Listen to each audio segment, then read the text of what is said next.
so early on when Dale and I got married, I would tell him I needed to talk to him about something, and he wouldn't listen to me. And so he would say he was listening to me, but he really wasn't listening. You know what I mean?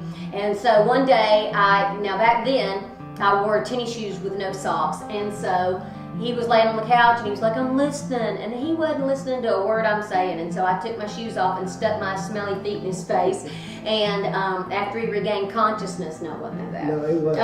Was that bad? Oh, sorry. Then I owe you an apology. But anyway, then we began to talk. And reality is, I think many times in our relationships, we talk about this need to connect. We talk about this need to really communicate with one another what's going on with us, not just once a week, but on a daily basis, so that we stay connected.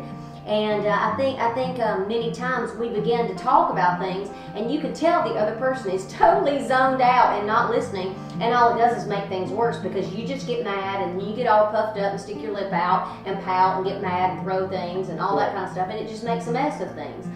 So, we're talking about abiding here, and so, how can we learn from that? Well, I think, there is a art to remaining engaged in the relationship. Yeah. What we've had to learn was, I've had to learn to turn the TV off.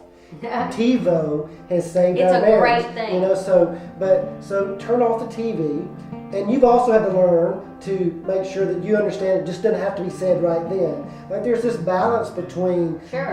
If it's a really important moment, turn off the TV, get away the distractions. We can do it later and let you rest. And figure that out. Right. But I think remaining in the relationship, abiding, giving great attention to, being focused and not, thinking about something else, and just really listening, unengaged. Right. Learning to do that will go a long way for relationships. Absolutely. Just like Christ wants us to abide with Him and remain with Him, so do we want that with each other. I mean, it's amazing how the same thing that God shows us in the supernatural, He wants us to experience in the natural. So we should work as a couple, abiding and remaining in the relationship, talking, listening, and being fully invested. I think when we do that, our relationship always grows and we bear much fruit, just like He says in John 15.